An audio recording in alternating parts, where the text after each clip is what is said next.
Welcome, everybody, to episode 63 of Two Goalies, One Mic. Big night for Buffalo Sabres fans. We win the draft lottery, the worst thing you could possibly win because it means you were the worst team in the league last year, or one of the worst. Definitely. Something we're pretty used to here in Buffalo. I am joined by producer Steve from Two Goalies, One Mic, Pat's from the boys from the Hockey Dummies, and of course Sean from Point Shot in Vancouver. We have a really dynamic podcast here, really diverse, all different areas of North America. Guys, how are you doing tonight? I'm doing good. I was so excited for you, buddy. Like when the first thing that came to mind as soon as the Sabres, I think Pat's texted me. He was like, "Oh man, fucking Duane must be just jerking off right now." He was pretty excited. We just started thinking about you immediately, buddy. So hats off, congrats to you guys. I mean, I don't know if I don't know. The fact that you're thinking about me in that manner, I don't know whether to be flattered or just definitely very weirded definitely out. Be flattered. Pat's is always thinking about you like that. I just thought about you like that tonight. I mean, I appreciate it, I guess. I mean, oh wait, you see the 69 in the background. Hey, Duane, is this family friendly or what is this? You can go off the cuff here. Be responsible. Don't be irresponsible, but well, if you've listened to our podcast, this is what you're getting from us. Because as soon as you said 63, episode 63, I was thinking 63. It's more. Right? It's fun, man. We have three miserable fan bases here, and I guess we're trying to celebrate something that good that it was good. It's a good thing that happened with us tonight. But of course, we win the lottery when there isn't a consensus first overall pick. Right. It's Owen Power. Is it Beniers? Is it Clark? Who is it? Johnson. The one good thing is we have a friend of the program, Steve Shields, one of the coaches of Michigan, the Wolverines. He's the goalie coach, and really doing a lot of great work with Sabres prospect Eric Portillo over at Michigan. And I shot him a text. I'm like, so it looks like we're drafting a Wolverine. Which one is it going to be? I'm excited. I'm indifferent. I really don't know exactly how to feel right now because there's so many question marks. You have Jack Eichel with the injury issues. Does he want to stay? Does he want to leave? Sam Reinhart's comment, Vancouver native. Does he want to stay? Does he want to leave? Doesn't want to be around for the rebuild. Rasmus Ristolainen doesn't want to be around for the rebuild, but who gives a shit about Rasmus Ristolainen at this point, honestly?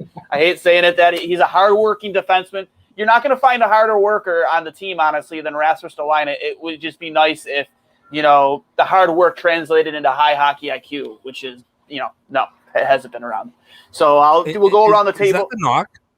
Is that the knock on him to win? Because we kind of talk a little bit about the fantasy perspective in our podcast as well. And I've had Ristolainen. He came into the from a fantasy standpoint. I love the guy. He's one of my best defenders every year. But then in terms of when I watch the Leafs, because Pats and I were obviously at TML in Toronto St. Pat's, we're both Leaf fans. So I only watch them whenever they're playing the Leafs, and I'm a big fan of his. Like I've always said, I wish he was on the Leafs. Like, what is it about him that you don't really care if he came back? It's his IQ. Yeah, Ristolainen. It's just at this point in your career, you can no longer, even though he's still young, it's like what you see is what you get. And his play really started, collapse after the injury to Jake McCabe. Because he did start off to have a very good season, but I think having Jake McCabe on the other side of the blue line with him really helped his game a lot. And then when McCabe got hurt and was out for the year, you really started to see this same old Ristolainen, making boneheaded plays. Not we as a coach with this, he was a saying, "Kiss, keep it simple, stupid," and that should be applied to the game of Rasmus Ristolainen because he would never keep it simple. But you can never deny the fact that he works hard and he cares. He cares a lot. And I just wish that would just translate into, making smarter decisions on the ice. Right. What about Jacob Bryson? He was a guy actually in fantasy that I just picked up off the wire. Like I was kind of scouring young kids, getting lots of minutes, playing D, and fantasy wise he was okay. But it's hard to say that if he had a good season or not when the Sabres as a collective haven't had an awful year. Like I'm looking at their defense core right now. You got Ristolainen, you got Colin Miller, and you got Bryson signed into next year. You got Darlene and Yokiharu as RFAs, and you got Borgen as a RFA as well. Like, how do you guys see the top six rounding up in Buffalo? And does Owen Powers fit into that? If Buffalo does take Owen Powers, by the way, Steve, your mic is muted, buddy. We can't hear you. There you go. But it does depend on what they decide to do with the first overall pick. Personally, for me, Jacob Bryson is a guy that I don't see being on this team next year unless it's, again, this past season injury. I would rather see him as good as he was in certain moments for us. I'd like to see him spend another year in Rochester. There's nothing wrong with that. I think we have some decent young defensemen, but I just don't want to bring them into this environment. If you guys understand what I'm saying, this culture that we've had last year, even though under Don Granato that culture seemed to vastly improve, I definitely don't want to see him being exposed to anything negative or any defenseman for that matter. I personally, Will Borgen is a guy you'll see in this lineup for sure. Obviously, Darlene, a lot of question marks surrounding Ristolainen. Yoki Harju has always been solid for us, so we'll see. I can't wait. Here we go. Here's a hot take. Why is I love to see it. You love to see it. He's got the V-neck. We have to have one piece of eye candy on the show. Otherwise, it's not me. That's for sure. Bunch of white dudes with facial hair talking hockey. Pats is over. Hold on. Pats is over here. Just got the leg up and everything. Yeah, Skies out, thighs out, baby. Look at this guy. Look at this guy. Foot in the shot. Look at this. He's trying. He's showing some leg. He's showing some leg. You got all your triple bogey gear on. Yeah, you love to see it. But Sean, we'll kick it over to you. Your Vancouver Canucks were involved in the draft lottery. How do you feel about where you guys ended up? We didn't fall backwards. That's like Canuck tradition, is we always lose ground in the draft lottery. So we stayed exactly where we were. I'm happy. I actually I don't know. Anytime you win the lottery, it's a good thing. Even in a year like this, but out of all of the years, I didn't particularly want to win this one. So I'm really happy with 9. I feel good there. My big thing is we have Quinn Hughes. I don't particularly want Luke Hughes. And I feel like we would have been kind of forced to make that pick if we were high enough to take him. Now we're behind New Jersey. New Jerseys are going to take him, and we're good. Yeah. So I just want Brandt Clark, which isn't going to happen now. So Brandt Clark out of Slovakia, right? Yeah. He looks like a solid defenseman too. Well, and he's a right-hand D, exactly what the Canucks need. I don't know. That part's a loss. Last year, the 9th pick last year was Marco Rossi. So the 9th pick can always be a really good pick if people before you make some unexpected choices. I couldn't believe Marco Rossi fell to 9. Be 100% honest with you, that was wild to me. Me neither. I couldn't believe that. Canucks also picked Captain Bo Horvat at 9. I'm still just a tiny bit salty about that decision to choose Jack Quinn. I like Jack Quinn. I liked what I saw when he played in Rochester. He's definitely going to need a few more years to get NHL caliber, but he wasn't playing like shit. I actually paid for AHL TV. I watched several Americans games. The kid's doing what he's doing. It's taken a while to get his game up to that full caliber, but Marco Rossi comparatively he's a sure thing. Granted, he's been his health has been awful this year. Yeah, he got hit hard by COVID. Yeah, he got hit hard by COVID like nobody else did. So I really hope the dude's okay. But before that, I'm not gonna lie, with that Jack Quinn pick, I like Jack Quinn a lot, but I did laugh. Because it was just such a Buffalo Sabres pick. I didn't laugh. I gotta be honest. It was Marco Rossi is right there, the consensus pick as the next best player. That's what I'm saying. It was wild. I full-heartedly agree with you, boys. Like, I remember seeing that draft. I watched Quinn in the World Junior. I watched every single game of Team Canada. He was not a factor at all. No, he wasn't. He didn't really slide in good with anybody. I actually had a funny draft story too for the Sabres.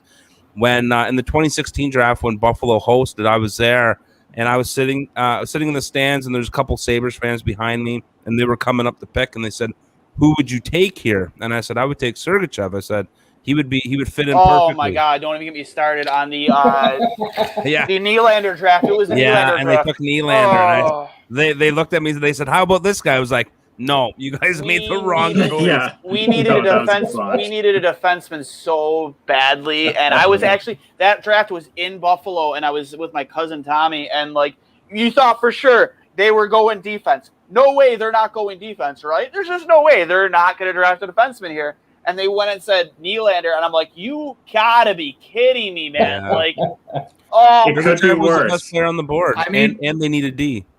It we could have did been trade worse. Nylander We went D. for Yoki Haru. Yeah, but you could So, have. so at the end of the day, we did get D out of that pick. Yeah, It just took a while. yeah, a yeah. lot Also of put the D and the A as well, getting there. That was Yeah. the Levy draft, just so you guys know. So it could be worse. We picked 5th overall and ended up with Oli Levy. Oh yeah, Matt Tkachuk went the next Who? pick. I know. And Exactly. then Sergachev later, Charlie McAvoy. Like, we all kind of knew that they were going to go D, but like Sergachev was my pick even at 5. Like, Yeah. right. So right now, Sportsnet, their rankings as of May 12th, this is what they got. Owen Power, it seems to be a consensus first overall pick. Then Matthew Beniers, also out of University of Michigan, plays a complete game and combines an excellent work ethic with fierce competitiveness. And then 3, as you mentioned before, Sean, Brant Clark from the out of the OHL, the Barrie Colts, sees the game 2 steps ahead. Is terrific on the power play, but takes calculated risks to be a part of the offense at even strength too. I like hearing that a lot, and from a defenseman. The high hockey IQ. Something we haven't seen a ton of here in Buffalo.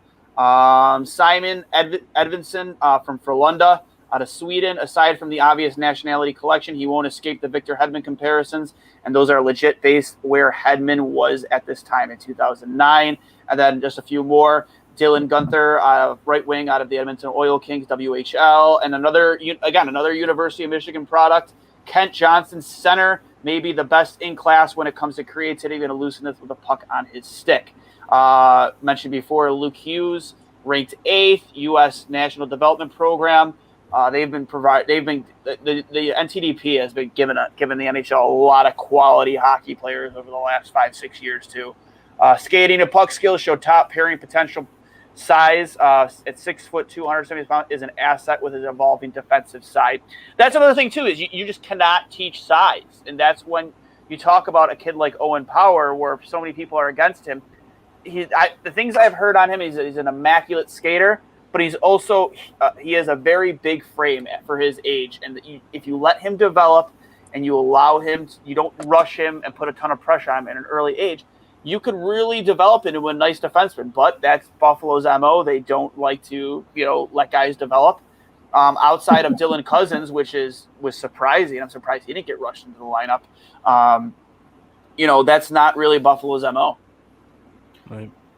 My diamond in the rough in this draft, and not that he's really a diamond in the rough because he's still expected to be a first round pick, is Mason McTavish. I think whoever goes out and takes Mason McTavish is going to get themselves an NHL player for the next 15 years. I see him slotting in as being a really good number 2 centerman.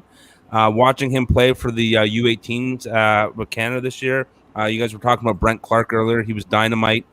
Even just love Brent Clark's interviews. Like, if you listen to him speak, just a really, really, well-spoken young man. Like, I was kind of impressed with him. It was almost like he was, these guys coming up these days are like over coached, but he was just like, it sounded like he was like a 27-year-old veteran talking to these guys at the U18s. But Mason McTavish, hard-nosed center, shut down, still score, will run you into the boards, win face-offs. Just one of those guys that you win with. So I think, He's might not go in the top 10. He could, but I think whoever ends up getting this kid in the first round is gonna have a real player. So watch out for him. And we're fighting off my demons, fighting off your demons. Miss checking out the show here late, but I think we should trade the pick for some solid depth. I think a lot of what they decide to do at 1 really depends on what happens with Jack and Sam, because if you do convince either of those guys to stick around, especially maybe it's a little bit easier winning the draft lottery. I've been saying it since the end of the season, even before this season. The one thing this team has lacked for a long, long time, even before the Ryan O'Reilly ordeal, this is something they've lacked since Briere and Drury split town at free agency. One of the darkest days in Buffalo Sabres history is they haven't had depth down the middle. They have never had a legitimate 1 through 3 center group. They just haven't. And now you could have that with Jack, Sam, and Cousins. Even Middlestat performed very well at center after Granato took over. He performed very well. He started to live up to that 8th overall pick a little bit and showed he could be a top 6 contributor. And, of course, when you finally get that, you finally have that in front of you. And I was very optimistic. Of course, Jack Eichel, this injury stuff, wherever that may be when he says it in terms of where he's playing next year. And Sam Reinhart's just like, yeah, I'm tired of losing. I just, of course. Why not? Why not? We're tired of watching them lose. I get it. I'm tired of this too. I just want to be above the bottom 20. Is that too much to fucking ask? I want to fight for the playoff spot and lose it rather than just know by January that there's no hope, that it's mathematically impossible. What's your percentage? What's your percentage on Eichel coming back? From the interviews that I listened to, it seems grim, boys. I hate to say it. I mean, he may personally not want to stay, but just given the way the market is right now, I think it's 50-50. He may want to leave, but I also think the Pagulas are just barely smart enough to know that if they can't get what he's actually worth, regardless of flat cap, regardless of everything else, they're not gonna make another Ryan O'Reilly trade a star for parts deal. Yeah, then they'll be run out of fucking town. Yeah, it'll be Duane will be leading the mob with a pitchfork. That's the key, down to right? Florida to the super yacht wherever it's docked. That's the key. That is not letting him go for anything less than what he's worth. You can hold on to him. I would say fuck it. I would let him sit out a season before I just give him away for parts like that, right? Or there's been talk of, do you package Skinner with them to get Skinner's money off the books? Who's taking 20 now, million? hold on. Hey, 20 million. Whoa. Now, producer Steve likes this. Maybe we can convince assistant GM Jason Bartle over in Seattle to make up for making that terrible deal in the first place. Yeah. Captain Jack Kraken. Captain Jack, man, that would be pretty. Captain Jack Kraken. I like that. And also take Skinner. As a Canuck fan, I do not like that. I do not want Jack Eichel anywhere near Vancouver. Join us on the East Coast. As a rival. You get to pick number 1 and number 2 this draft. Eichel goes to Seattle. That could be interesting. But again, not a deep draft. But the problem with trading Eichel is that you're never ever going to get reasonable value for him. Right? You just aren't. What's reasonable value for Eichel? Reasonable value, there is no market for that. What's the precedent? It would need to be a Line A Dubois type deal. Real quick. Yeah. I mean, too, right? Obviously the Blue Jays are playing in Buffalo right now, and hot off the presses, fan with a sign. You love to see it. Look at that. Oh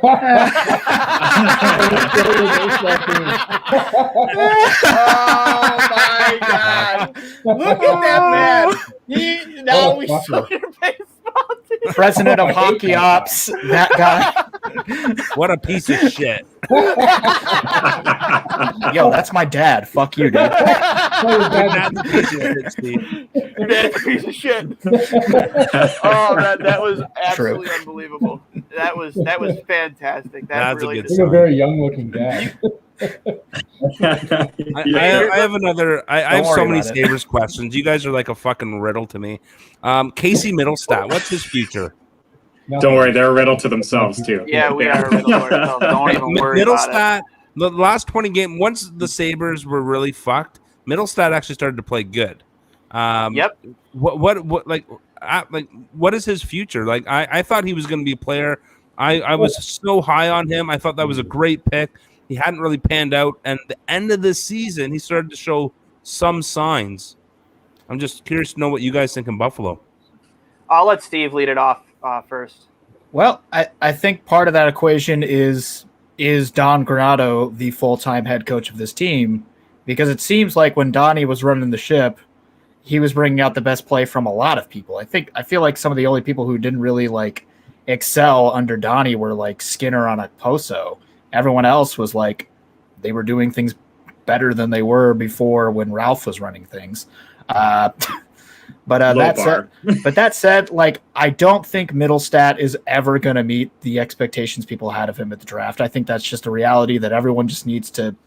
It's not really a tough pill to swallow because we've seen the product on ice long enough that like but we just need to like, he's not going to be the Sabres starting center, but like if he ends up being our number 3 guy who's like reliable, can consistently win faceoffs, can just, be that, do the thing that their third line has been doing, just like be gritty, win the puck battles, keep possession so that way you can eventually transition like a higher scoring line into the offensive zone.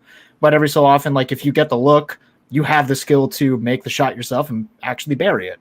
Like I would be perfectly content if he can continue this trajectory of just, like being the top end of the depth. I'm perfectly okay with that. Right. Yeah. Have like Eichel, Cousins, Middlestat, and you put Reinhardt on the wing in the top 6.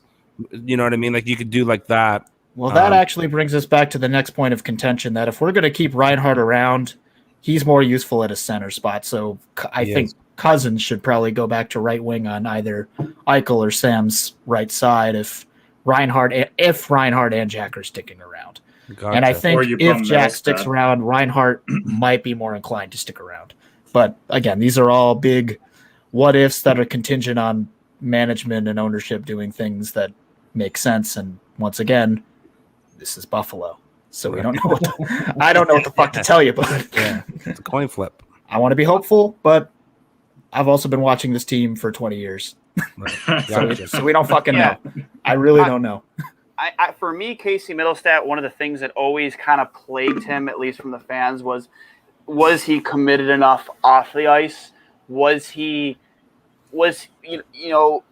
rushed him into the situation he wasn't ready for. Because remember, that first year at Minnesota and that strong showing in the World Junior Tournament, that he was fresh out of high school. He was an 18-year-old kid. His body wasn't ready for the NHL, but he had a strong showing in 8 games with Buffalo.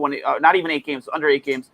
At the end of the season, he had like a handful of goals. He looked the part. He had the beautiful hands, and he was rushed into a situation he wasn't ready for, and it showed. Like his first season, like the kid was not ready.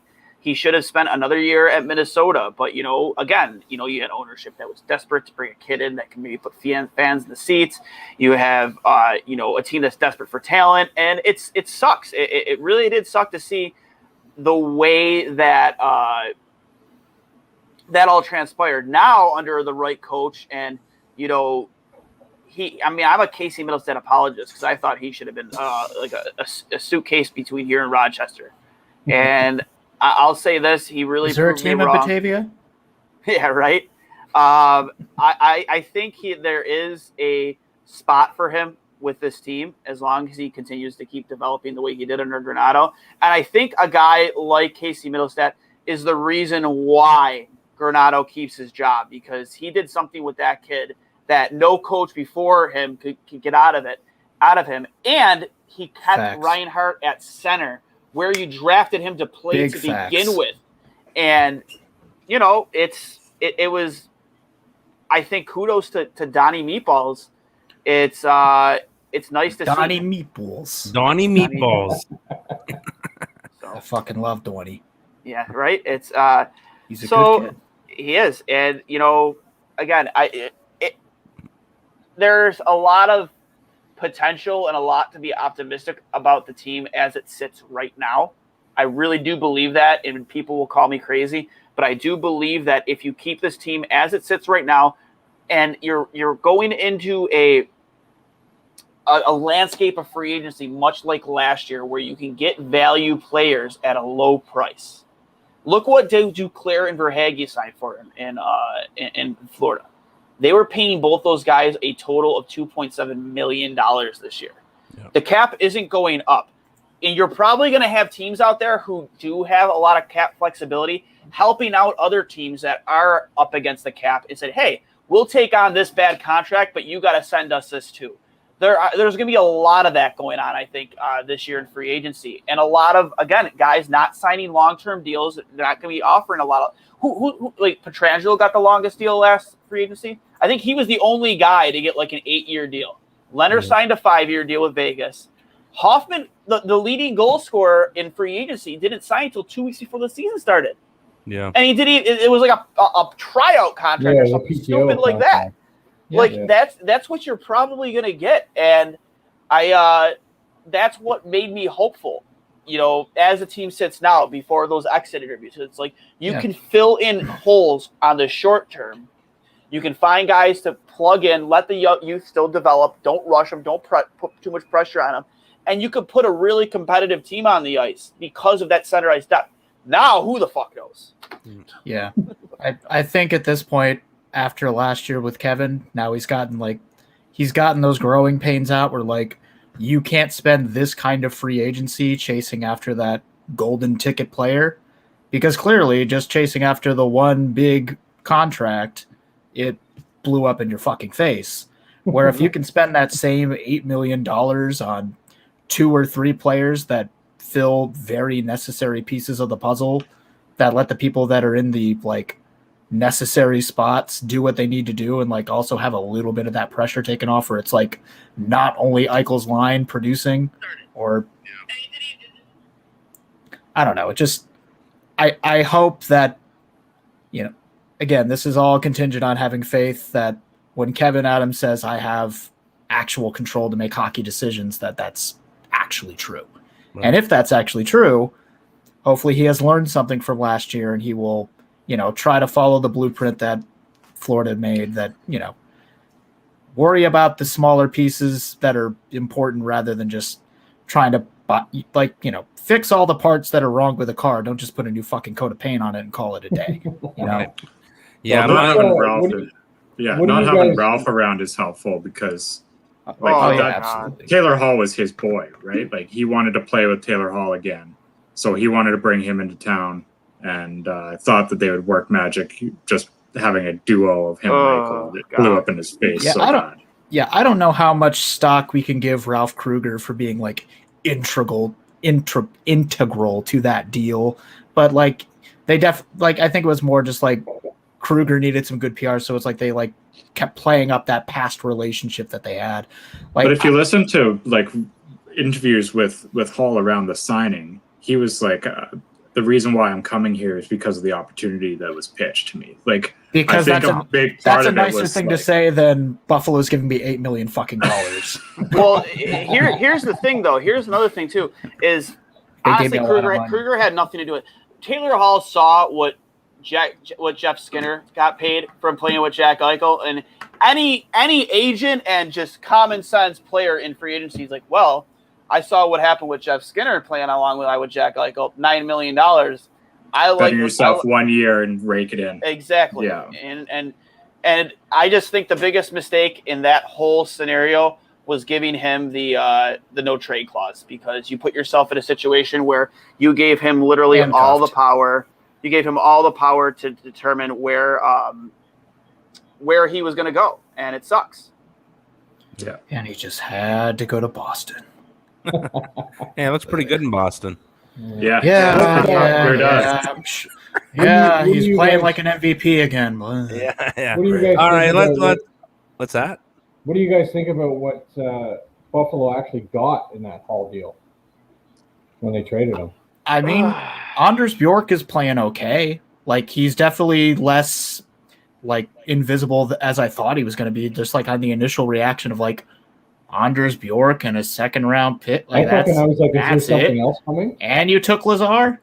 Yeah. Like I don't. Like, why'd he have to see that go? as a win at all? Leave Lazar alone. I want to see him try to fight Chara again. I don't see that as a win at all for Buffalo though. Like I mean, it's not, but like at least Anders has the capacity to play hockey. Like he's here and he's here now. He's not somebody. He's not somebody that we pick and hope in 3 years he's doing something in blue and gold. You could get lucky with that second round pick. You never know. But I mean, shit, Bjork and a second round pick. I know. Compared to the Foligno trade, it could have been Chicken Parmary and Zajac. compared directly to the Foligno trade, and it's a brutal return for Buffalo. Like that's Buffalo, baby. How about Nick Foligno is bad. Like Corey Perry is a better player in every way. Foligno did nothing for us. He did nothing Foligno for us. was also hurt.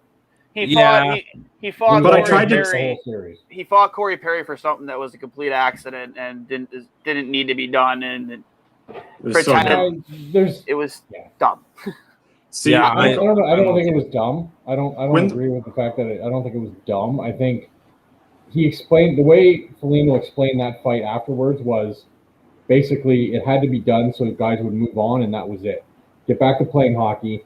He didn't want any vigilante justice. Not that the fucking Leafs would do that anyway. I didn't think that was going to happen though.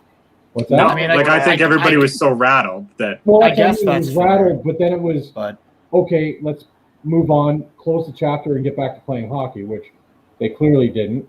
You know, games 2, 3, and 4 they did, and then they just went, fuck it, we're going At least you Buffalo. guys found yourselves a goaltender. I am a big fan of Jack Campbell. He's the he's my co-host Jonathan Cullen's former goalie partner when he played in the O. And I'm really happy to see you guys finally get yourselves a goaltender, and glad he's an American. And it's nice to see that guy finally get a crack at being a number one goaltender. And really, again, I know the North Division wasn't the strongest, but he really rode with it. And it seems like you guys got that spot figured out. And I think Duba said they're interested in keeping Frederick Anderson around. He's not sticking around. If I'm him, I wouldn't either. No, he's not coming back. No way. He's not coming back. Not a No. fucking you chance. guys want Carter Hutton? He's free. I'll take Linus Allmark. No, You'll take Allmark. we want Allmark. For me, We need him in an actual second. Are you guys going to go to Allmark and Ukapeka for next year? Is that going to be the tandem? I don't don't know want to if see them UPL's rush ready. Ukapeka. I don't think he's ready. No. UPL is a guy. Personally, if you ask me, the future franchise goaltender is currently at Michigan right now, Eric Portillo. I'll pull up his numbers here in a second, but he only played 7 games as a true freshman, but he had a 1.67 goals against average in the Big Ten, which as a freshman, and you've seen his play consistently develop over the past few years. He's a big kid. He's bigger than UPL, and he's got a great goalie coach over there in Steve Shields. So I really think he's the future. I don't mind having a good goaltending tandem of UPL and Portillo, but Linus Ullmark having the hip surgery he had, the injury history, it's I'm not willing to break the bank for a goalie who has had issues trying to play a full season. Right. Well, I have Allmark on my fantasy league, so I watch some of these guys pretty close, and watching the Sabres and what they're giving up, and for the games that he played in, I believe he only played in 20 games, but for the games that he played in, I would say for 15 of them, he was their best player. Oh, for sure. I'm not taking Probably it. wasn't that that far hard to do though. Behind that's, center ice. again, low bar. I would want to hang on to him. He's 27. I would want to. He's a UFA, so I'm really curious to see what he's going to get. He was making 2.6 last year. He could go as high as 4 plus. Yeah, that's fine, but we also need a genuine second. We can't just rely solely on this is Linus a league where Ullmark, especially if he can't truly play a whole season if he just keeps getting hurt. this is a league where you need a good goaltending tandem for sure. You can't. We couldn't depend on Carter Hutton to really carry the load for us. You can't depend on Carter Hutton to carry a fucking backpack. No. I'm sorry. I don't. Does that mean? I don't know if I see Jack Campbell playing 55 games next year, 60 games next year either, right? So, like I would love to have somebody like an Omar Campbell combo, something like that, because I'm not sure what Toronto's going to do, but they're going to be up against the cap again. Well, they better fucking blow it right up. No, man. Well, No. hey, we're doing our podcast tomorrow, live 8:00 on DeanBlundell.com, and we're going to be talking a little bit about Tuesday. what's that? We're only Tuesday right now. I can't even hear you with your what microphone. What the fuck is today? Today's Tuesday, right? No, today's Wednesday. Today's Wednesday. Is it Wednesday already? Yeah, It's Wednesday. Yeah. Have you guys been drinking that much that you don't know what the fucking day of the week is? I've only had one lead. Friday, I'm so good. don't even. Well, and Duane and Pat, you guys are going live tonight, aren't you? After the Jets, Supposed to. We'll Habs see. game. Yeah, but listen, like, I forgot what we were talking about. One of the days of the week. What year is it? Yeah, October. No, Oh my god! 1967, I remember. We just won the cup. yeah. If I'm the Leafs, like your number one priority is another goaltender to help with Campbell, and Without there's decent options. Like there's not a lot of them, but I mean it's a pretty thin free agent class. But I don't know, like an Antti-Ranta, that's pretty decent. Again, the guy who's always hurt. He's always hurt. He's always always hurt. But if he's only relied to play like 30 games, 35 games, then that's not too bad. Yeah, like when you have to play Buffalo and it's already a sure thing. Yeah, you I know, just throw dude, him out to ice it. I'm Yeah, kidding. Toronto had a lot of interest. I'm kidding, Dwayne. Toronto had a lot of interest in 7-0. Allmark. Toronto had a lot of interest in Allmark around the trade deadline. Yeah. There was a lot of talk about the Leafs trying to pitch to try to get him out of the Sabres organization. Didn't happen. But that's what I'm kind of hoping for. That's the kind of tandem that I would like. In a second. biggest thing is you need somebody cheap, right? So that you can allocate those funds from Freddie Anderson leaving to fill some holes in the rest of your lineup, right? Well, like, you got to sign. Hyman's going to get $5 million, right? So yeah, you guys would be stupid not to bring back Zach Hyman. I love me some Zach Hyman. I would love him on the Sabres. Man. That guy is all heart. Anybody would love him on their team. He's all heart, man. I love it. I love Jack Campbell's his comments about how hard he was on himself and how he took a blunt of that and he was in tears. Like, you love to see that kind of heart in a player, a guy who cares that much. And it's not like he didn't perform. The guy, what did he go down the stretch? Was it 16-2-2? Some obnoxiously unreal number. 17. Yeah, it was insane. And yeah, it's ridiculous. So, I mean, to have that type of heart, a guy who cares that much and who has the ability to perform that well, again, albeit in a weaker division, I mean, I'm very interested to see where you guys go with that, that whole situation, because I think he's absolutely earned his opportunity to be like a full-time starter for the Toronto Maple Leafs. He definitely needs to start next season as the number one. Yeah, without a doubt. I said it like 2 months ago when Freddie was hurt. I said Campbell's going to be the number one, and that's it. I think Steve, you said no way. I think because we traded him in our hockey pool. I think I'm fine with Campbell, but I wouldn't go over 50 games. So it's got to be like a 50-32 start. So you need to get somebody that's going to come in and actually going to give you 32 good games, because like Duane was saying earlier, this is the NHL these days is a 2-goalie league. Yep. Yeah. I'm going to pull it up right here. We have Linus Ullmark's stats, obviously, from this past season. We have, obviously, again, he had a good year, considering the circumstances and how bad this team was, went 9-6.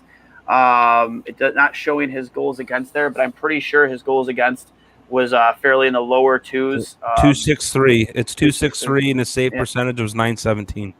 Yep. And obviously he dealt with the injuries. Anderson. But he absolutely proved that he could honestly carry the load.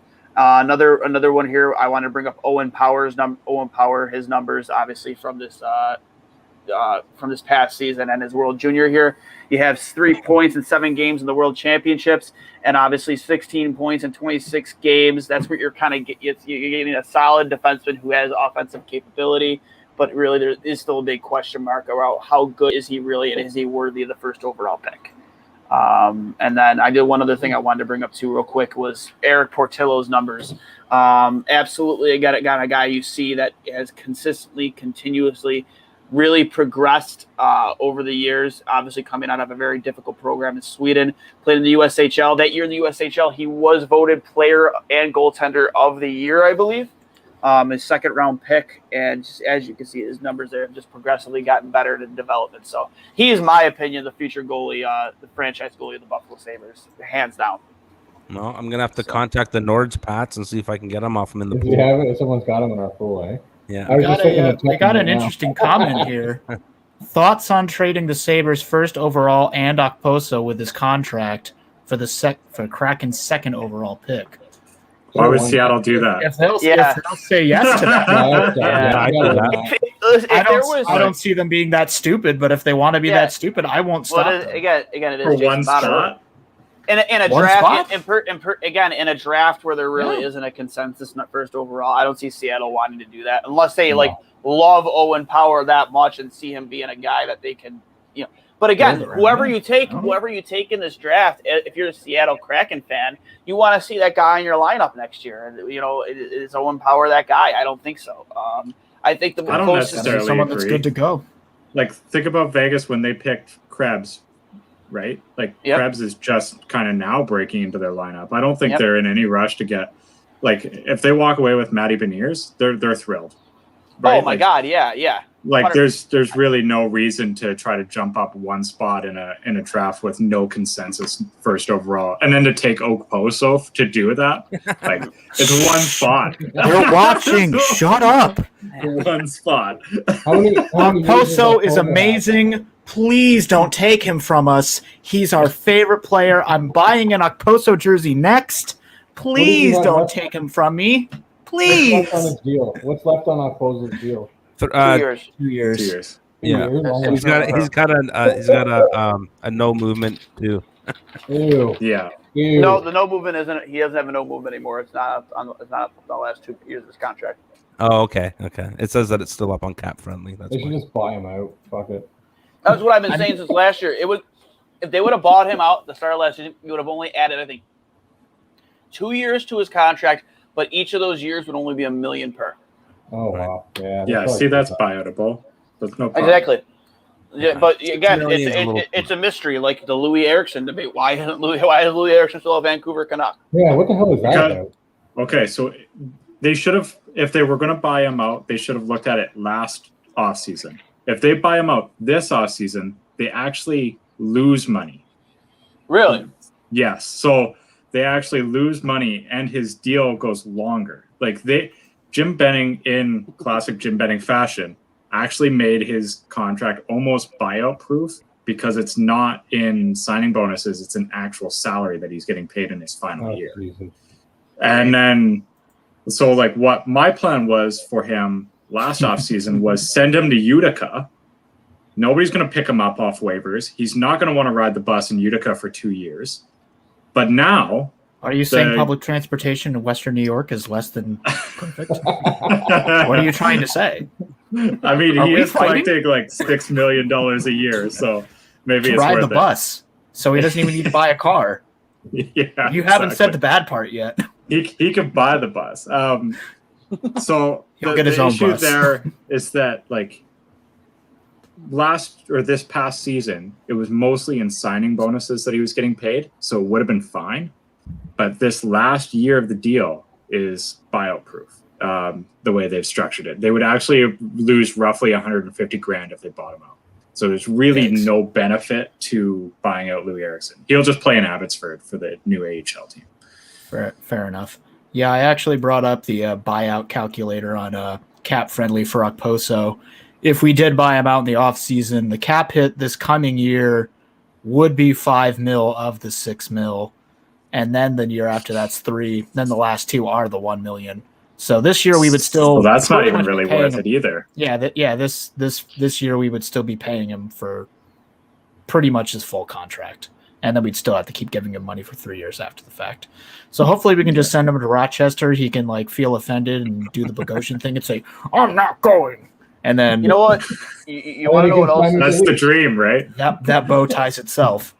Another That thing would that's be- that difficult would with be this great. draft too. Another thing that's difficult with the draft is because of COVID, you didn't get really much junior hockey at all. So it's really hard to really make the correct evaluations on players because you haven't seen them in a year. Like, we were lucky enough to, I was all about Jack Quinn going back to Ottawa to play under Torini. Again, I'm a former guest on Two Goalies with Mike, and he had a lot of great things to say about both him and Marco Rossi. This was before the draft. And I think that was the biggest reason why they took Jack Quinn is because, you have Jack Eichel as your center. And I personally, again, if Jack Quinn was ready to make the jump next season and this whole Eichel drama wasn't going on, you do not hesitate. You put Jack Quinn on Jack Eichel's wing and just let Jack get him the puck and let him do what he does best in the OHL, and that's score goals. Set him up, score goals. That's exactly where you would put Jack Quinn. Now there's just this clusterfuck going on in the 7-1-6. We don't know what's going to happen. But, now we were fortunate enough to put Jack Quinn in Rochester this year and let him play, professional hockey, but obviously develop down there. How are you supposed to make the right evaluations on these players from the WHL, the OHL, over in Europe? Like how do you make the proper evaluations? I don't know. I mean, you can't watch them, but also because they're not playing, they're not developing to their full potential. They're not getting their full seasons the same way any other draft class would have. So it's not even just about not being able to see them perform. They're just performing less. I'm trying to gauge talent. Yeah, it's like it's hard enough to project a player in their age 17 year where they're draft eligible, but they're a lot of times like OHL didn't play at all. So they're going back to their age 16 year. And how are you supposed to project a 16-year-old on whether or not he they're going to be an impact? He can hack it with dudes that are like 25 and in their prime. Yeah. Right. And where their trajectory is. If they're worth, look at what Mason McTavish, who was brought up earlier, has done to his draft stock with one tournament, all because there's nobody else playing right now. And I'm a big fan of Mason McTavish, but he was kind of consensus in the 20s going into this season. And now he's in the top 10. I've seen him as high as 2. I believe that was Central Scouting had him at 2nd overall, which I don't know. I really like McTavish, but if you have nobody else that you're able to judge, how do you know where even the players that you have scouted fit in, right? That's why, for the Canucks, I don't mind being at 9th because somebody good is going to slide that should never have been 9th overall, right? Again, we mentioned earlier Marco Rossi sliding down to, I think it was Minnesota. That wasn't expected. Yeah, I mean, I had Rossi in my top 5. Right? I think it was some of those early picks by Ottawa that we just didn't see coming, and it was really okay. And it was a lot like that draft, not to the same extent or the same extreme, but it was a lot like when the Bills were on the clock to pick Allen, and it was either Rosen or Allen, Josh Rosen or Josh Allen. We're getting a Josh, and Roger Goodell goes up there and says the name Josh. He hesitates, and he said Allen, and the whole city just lost their collective minds because Allen wasn't supposed to be the guy. Obviously, it worked out in her favor. I'm including one of those Josh Allen apologists.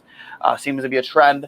But same thing here with this pick. We all wanted Marco Rossi, and he goes up and he says, from the Ottawa 67s, we're all holding our breath, and he says Jack Quinn. And it was, I wasn't as emotional with that pick as I was the Josh Allen pick. At the same time, it's dude, we need center depth. We have no center depth. Why are we taking a winger? Why are we taking a winger at that pick? A guy, it was very aggravating. Again, I think it was that whole, if Eichel stays in the equation, give Eichel a pure fucking sniper. And that's exactly what Jack Quinn has been slotted to be going into the draft. This dude, he scores goals. That's all he does. You want a dude who's just going to fucking snipe 5-on-5 power play? I don't care. He's like Olafson on crack. But he can actually play a full 200 foot game. Full 200 foot game. You would hope he would. Yeah. Real quick, those pictures I mentioned earlier. You look in the back right there, Tony Khan by the Sabres. That's incredible.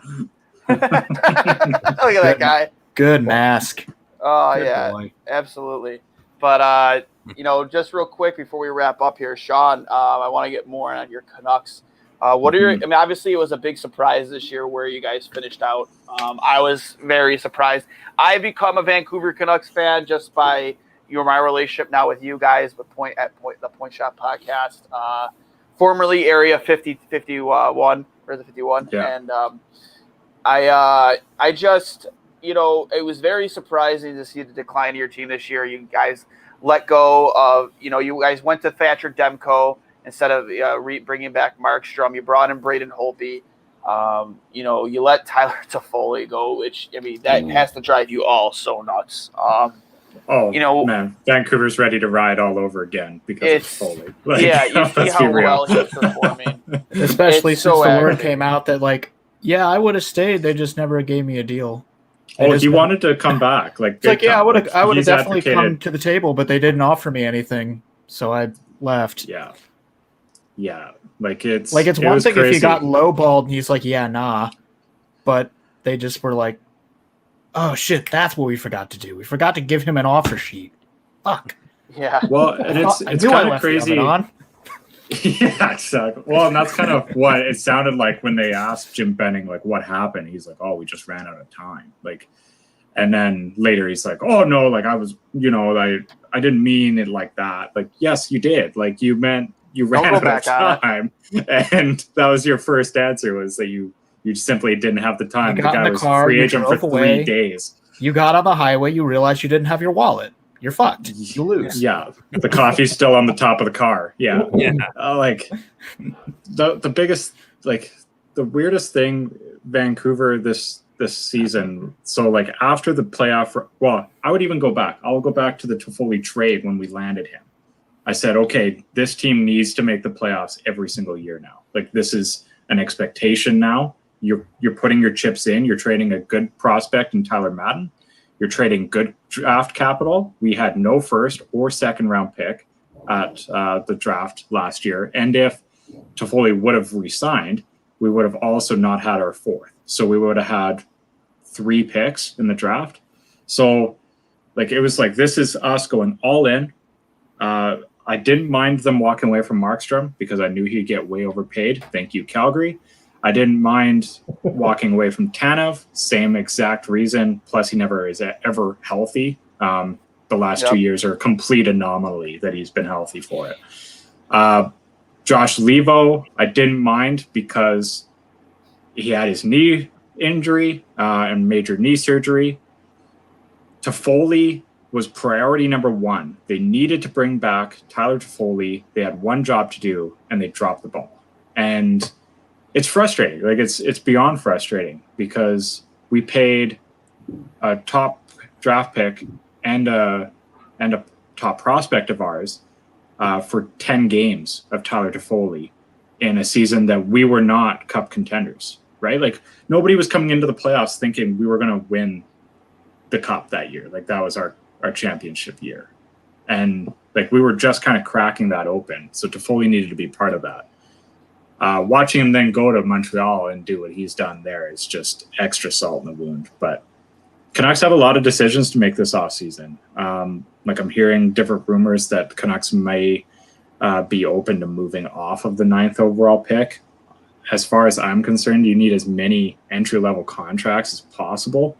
You need to make that pick. Aside from that, you basically are just kind of stuck waiting for all of Jim Benning's bad contracts to expire. You got Beagle, you got Eriksson, you got that's a really bad game of chess. Roussel, you've got Holtby. All of these are bad deals that should never have been signed. And I didn't agree with the Holtby deal at all. I hated that. The Holtby deal was not good, from the start, and. The whole idea was that you were going to turn to Thatcher Demko. So why would you overpay for Holtby to everybody saw what he did in the Vegas series. Yeah. It was the exact same thing. Demko's your guy. Did. They drafted Spencer Knight and then 10 days later paid Bobrovsky $10 million for 7 years. Oh my God. How about that? How about that situation? I lost my mind when they drafted when they signed Bobrovsky. What are you doing? You think Spencer Knight taking in the first round is going to wait that long to finally get a crack at it? Because that's an untradeable contract. That contract is more untradeable than Jeff Skinner. 100%. Because he's a goalie. Yeah, because So if he sucks, there's no way to. Well, hide he's got if like Skinner what, sucks, 6 you just more throw him on years. the fourth line. Yeah, I mean, you could just get a couple of years, a completely turnaround of Jeff Skinner, where he'll score a couple 35-goal seasons, and maybe if you package picks with him, you could trade that contract. You are not getting out of that Sergei Bobrovsky. And guess what? He lost the starting job. Like, that's just like it blows my mind. And I said it, like, watch him lose the job because he is vastly very inconsistent, and he loses the job. And now you have Dreger, who's going to be a UFA, and Spencer Knight. It blows my mind, just the great moves they made in free agency with Duclair, Verhaeghe, and Hornquist. Hornquist. Yeah, like those great moves they made, those very high value, low cost moves they made, and then you signed Sergei Bobrovsky to $10 million a year. Like, are you fucking kidding me? I love the Sam Bennett deal too. Oh baby, Yeah. I love that deal for them. I love that worked fucking out real mustache. That was Yeah. that was a fucking Motorhead stash. I loved it. You know, circling back to the Holtby deal though, Circling back to this. Oh, that This is is evergreen. Can we can just slide that over to the right side of the screen so we can just hide the Leafs fans for a minute. I didn't mind the Holtby. I like what I saw coming was that hey, you still have a veteran goalie that's going to be there to kind of mentor Demko with Markstrom leaving.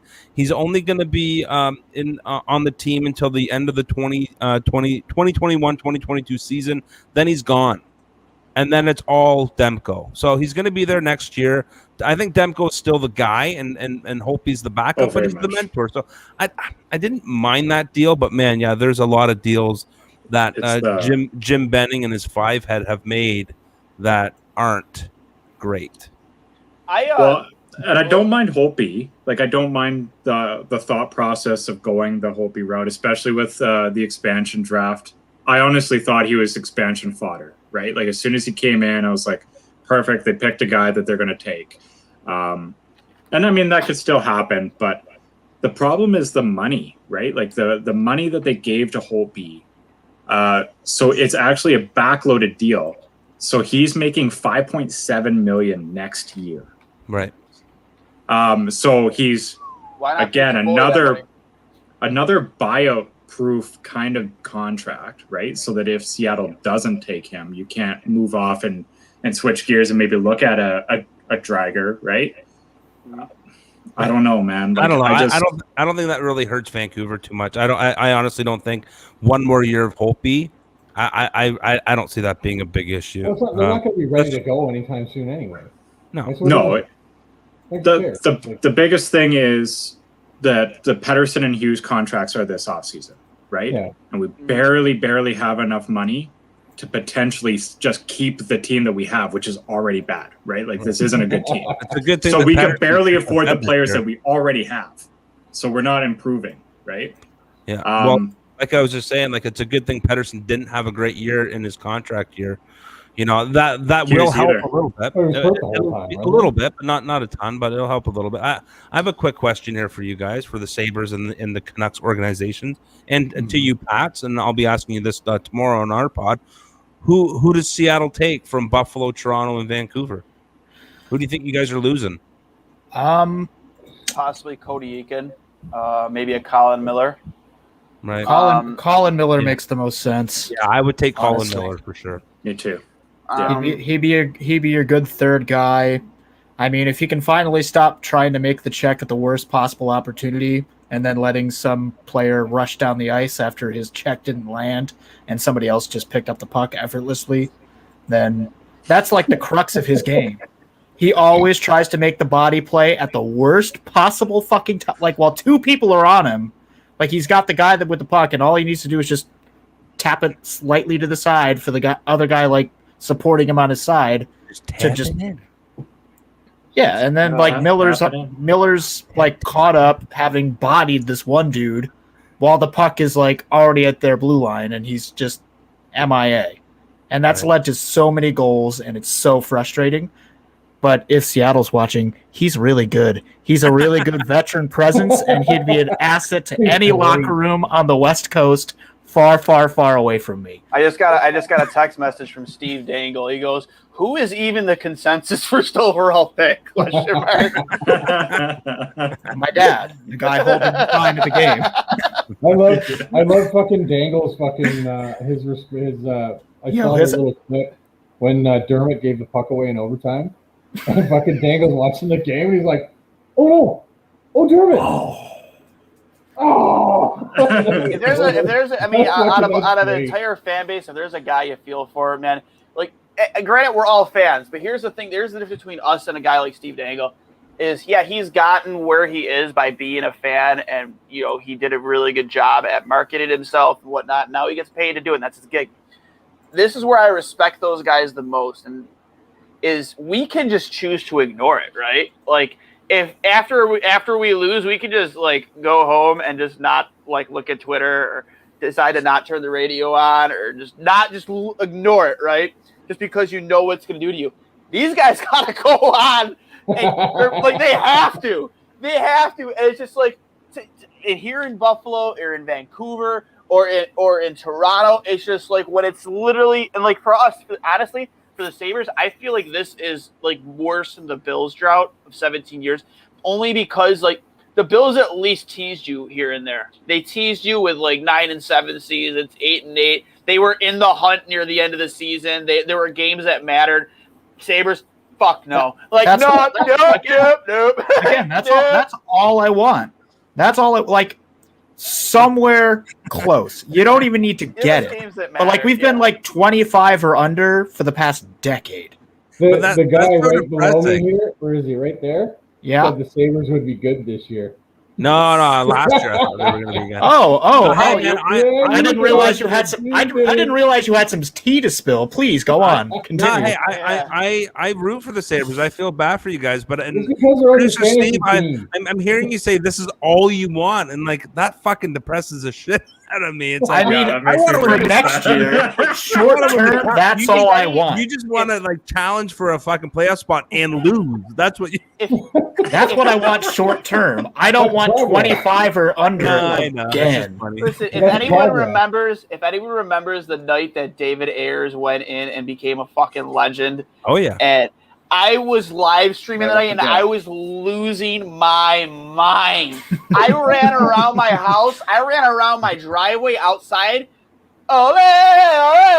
Just stupid soccer song you guys sing. I can't stand it. But I was. We don't fucking sing it. That's the fucking Habs. Whatever, dude. No, you guys come down. First off, you guys do come into our bar and you do sing that stupid song. I witnessed it. Oh, 100%. 100%. Leaf fans do that? I've seen it. I have seen it. Leaf fans. They do it to mock the Habs in your building. Maybe, sure, but you still do it. So look, nothing's going to be more annoying than the Flyers fans doing the Ric Flair woo all the time. I hate it. Literally, I was just twisting the knife, and I honestly, I took some heat for not doing that, a few days ago when you guys lost. I'm like, but like, I just can sympathize with it. I can. It's because too soon. It's not even that. Our franchises don't just lose. We've made it an art form. We've made losing an art form because we just don't. You're way down here at the bottom, just shitting the bed. And we get all the way to the top, and then we shit the bed. Yeah, it's a we're a punchline. We're a which is almost as embarrassing. It's fucking brutal. The Maple Leafs have the courtesy to shit on the sheets. The Sabres are the turds that have soaked into the mattress over years and years and years. Yeah, to the point you just have to throw it to the fucking curb and write Pakula is free. Please take. Yeah, the Sabres, free mattress. They make a headline. We're a headline. We're a punchline. We just don't lose. There's always controversy or just some epic collapse. That's why it's worse, because it's just like you can never just get the games that matter. And we're a punchline. The Leafs are a punchline in Canada as well. Like the text messages, the memes, the gifts from friends, family, and you guys are the Yankees. You guys are the Yankees of hockey. Yeah, 100%. The Cowboys. Yankees of hockey. Or the Cowboys. And Stephen A. Smith. And Stephen A. Smith calls you guys the Cowboys of hockey. I guess, yeah. That was I love good. that he's talking hockey, man. That's Yeah, the best. and it's I'm like talk the that best. hockey. The best is he's talking hockey with this like confidence that like, yeah, absolutely, yeah, I know what I'm talking about. Yeah. You guys are the fucking Dallas Cowboys. You know he's like, he's texting people that He's like looking off camera, like that was funny, right? It's like, yeah. Cool. Got him. That's a get.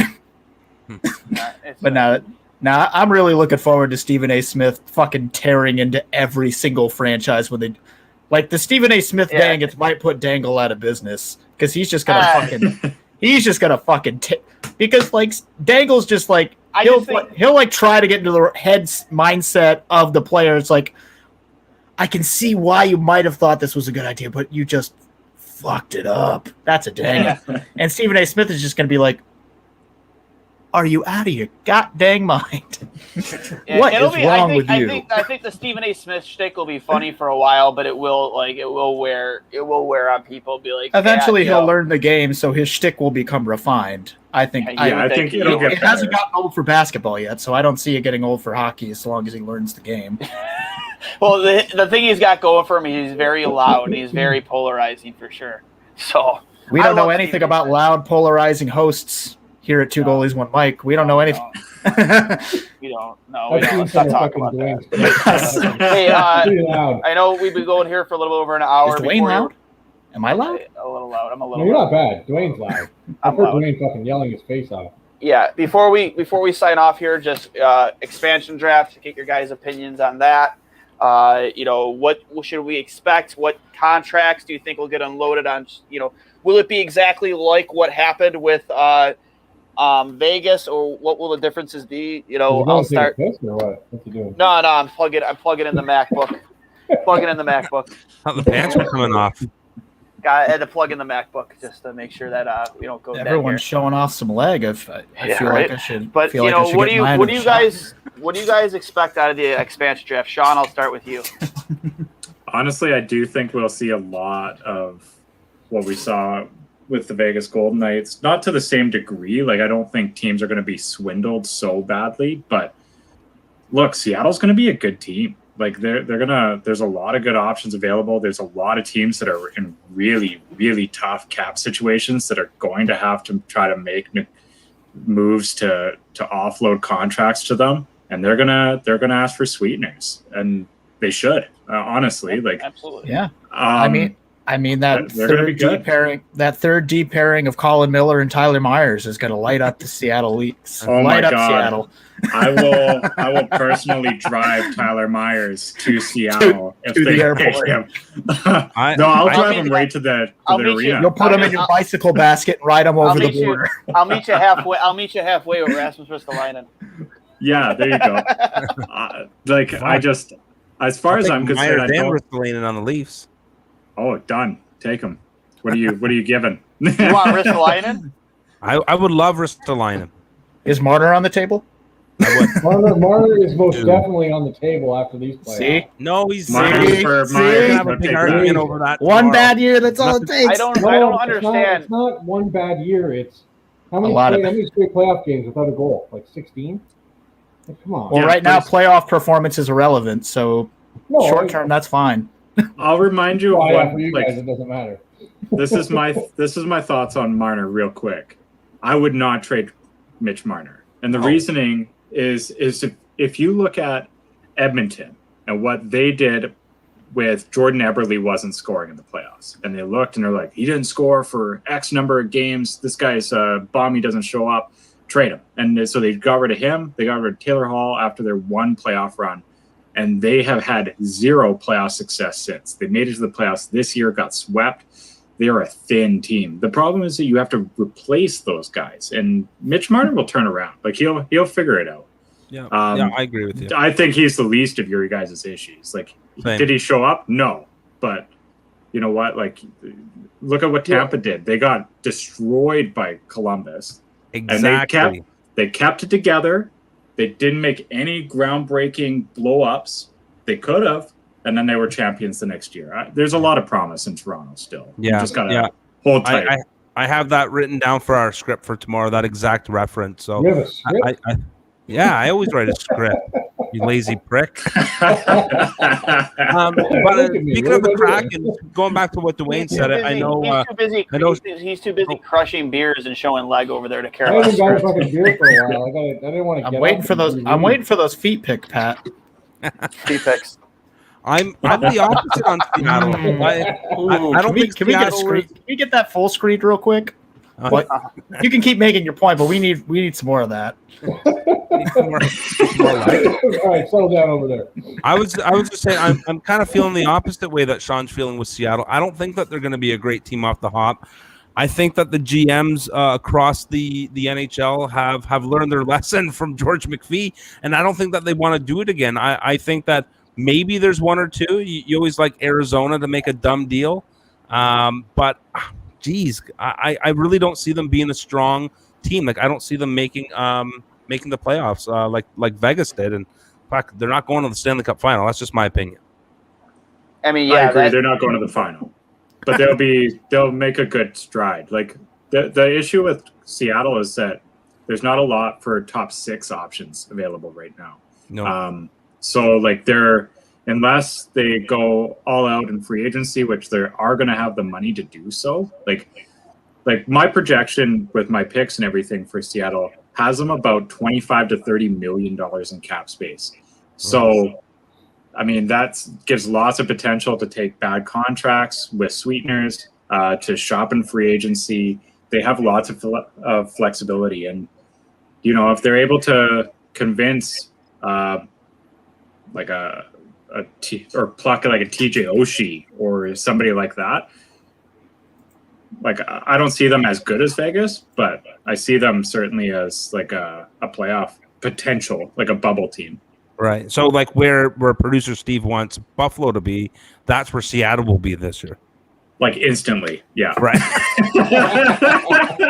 Through no fault of their own. Fighting for a playoff. Now that's a still participation trophy. I'm still to this day flabbergasted that Florida allowed Marchessault to go over to Vegas. Like he was a 30 goal scorer, I think, that year, and just gave him Marchessault. Yeah. Okay. Yeah. I know. Well, and look at what Anaheim did too, right? Like giving away Shea Theodore in order to protect that was awful. That was like awful. Manson, right? So there's going to be teams that do really dumb stuff. Like I just don't think it's going to be the same teams. Like you said, Arizona, they're not a smart franchise. I could see them doing something tremendously stupid. Yeah. I could honestly see. I don't think anything's going to happen with Vancouver, but they're gonna get some. They're going to get some good players. Like there's a lot of teams that are really deep. They're going to get a good one from Carolina, a good one from Tampa.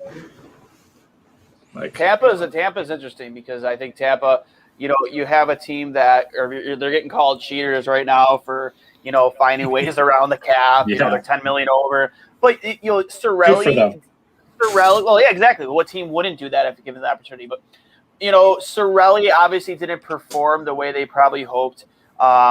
You had Braden Point. I think it was Braden Point signed that very team-friendly deal, correct? He signed like a very team-friendly deal. Yeah. But you have, again, they're going to have to find ways to unload like salary. And why can I not think of his name? Tyler Johnston. No, Tyler Johnson being one of them. Sure, What? He's a UFA. I've been very high on him. Blake Coleman. Yes, Blake Coleman. I am a huge Blake Coleman fan. If they're going to want to re-sign him, like he's going to get a raise, you have to find ways to unload his contract. If not, you let him walk. If I'm Kevin Adams, that is one of the first agents I'm calling is Blake Coleman, because that guy is absolutely what a team like Buffalo needs. A guy who's going to block shots, who's going to play hard along the boards. He has the ability to score goals. And you know what? If everything goes the way it seems going to go with Tampa, he might have 2 Stanley Cup rings, and doesn't hurt having a couple Stanley Cup rings in your room with a team full of 21, 22, 23-year-old hockey players. That's who I have circled for the Canucks too, is Blake Coleman. But like if I'm Seattle and I'm looking at Tampa Bay, and that they need you to take Tyler Johnson, right? Mm-hmm. I would phone them and say, I'm not taking Tyler Johnson. I'm taking Eric Cernak. Yep, Cernak, another one.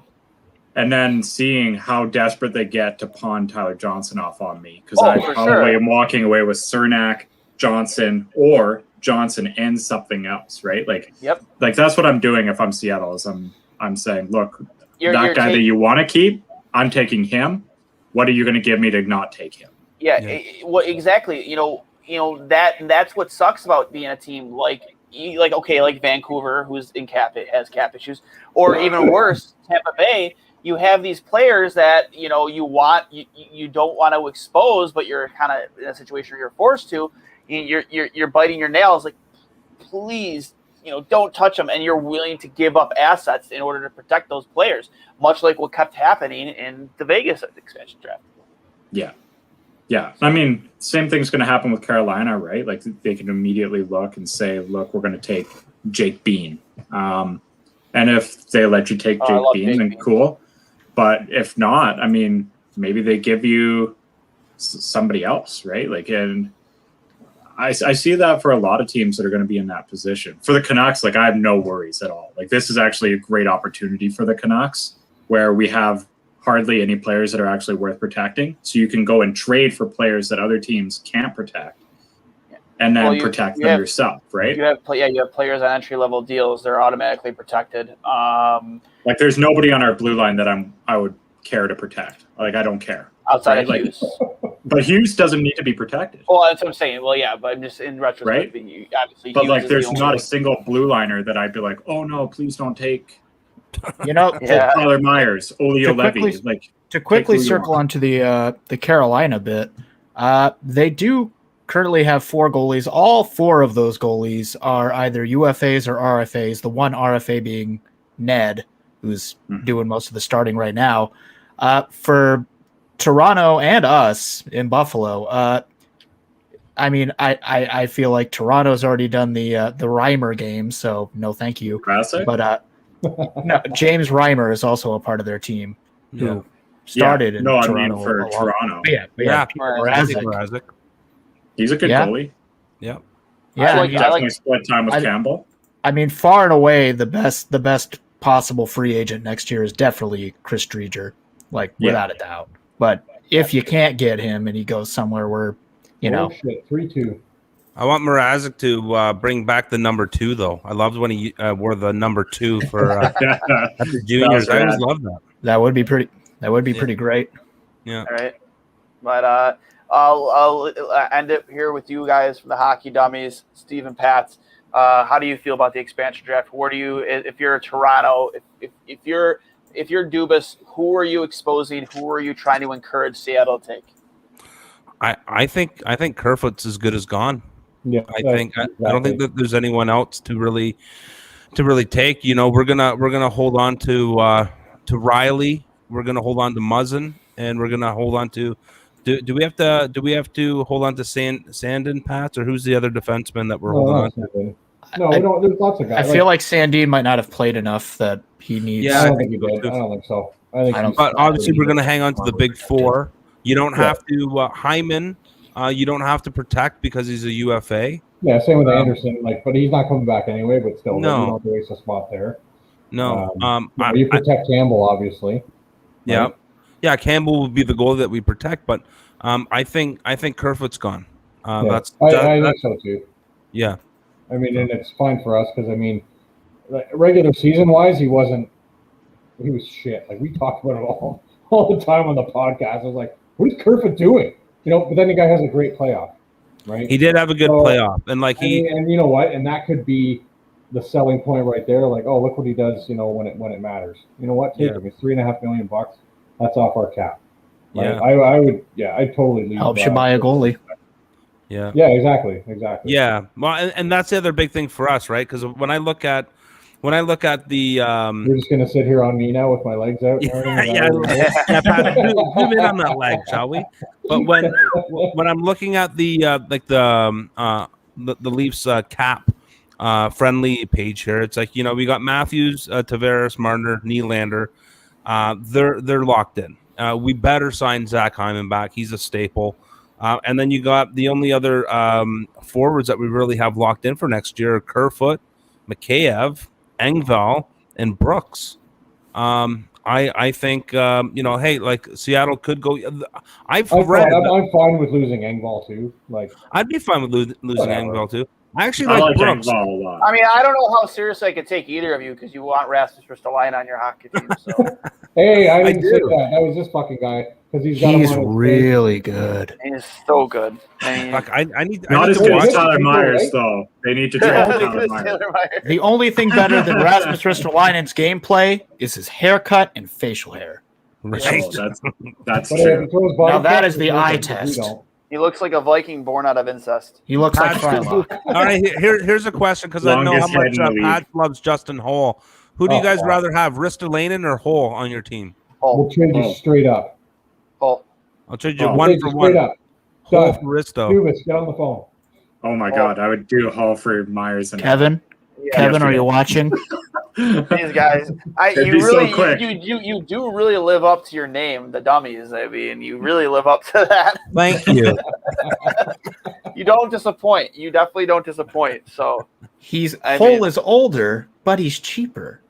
literally, It's a smart economic move. if you do an All ancestry about economics. if you do an ancestry.com of both these guys, they definitely fall under Okay. the Ralph Kruger, Jason Botterill family tree. So I They just didn't adopt to the system. The system's good. The team's Yeah. terrible.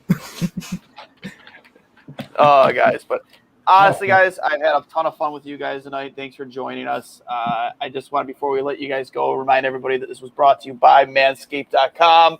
20% off your purchase plus free shipping when you use code word Trainwreck, all capital letters TRAINWRECK.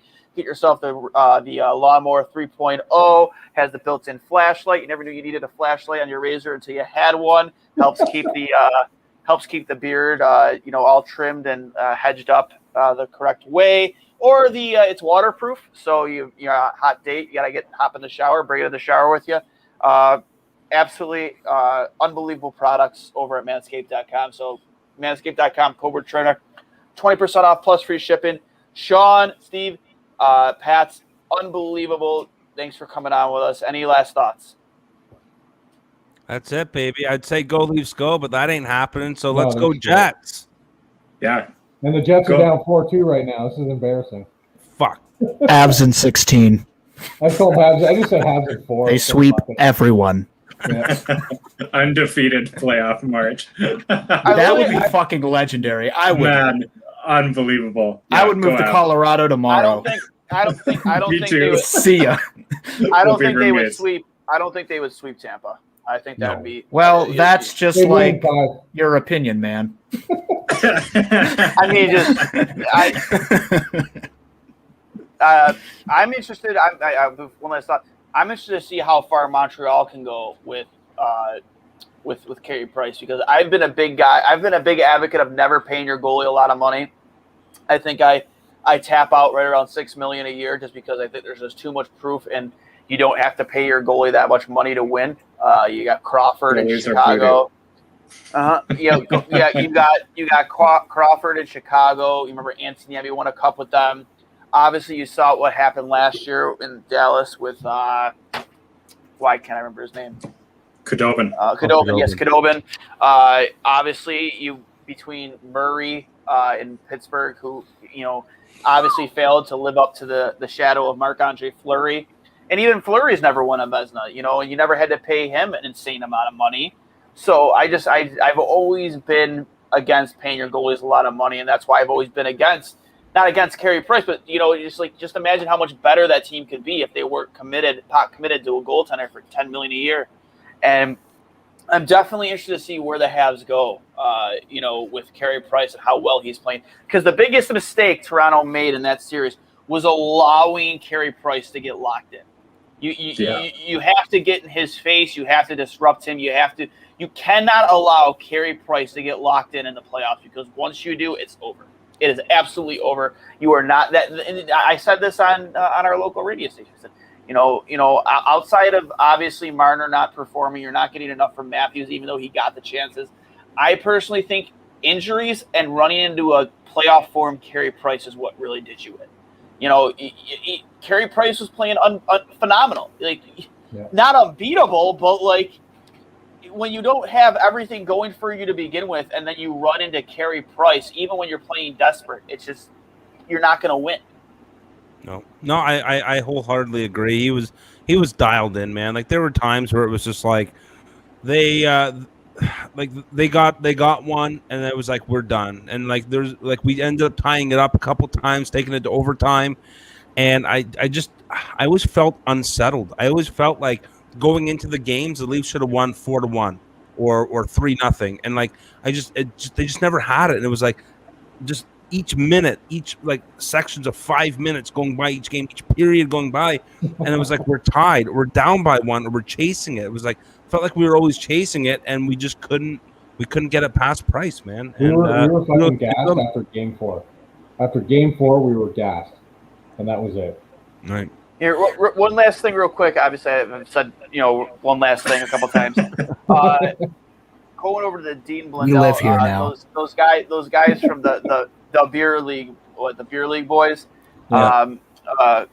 Cole, I forget his name. I know. Yeah, the bearded one. The guy with the face. Yes, the guy with the face and the facial hair.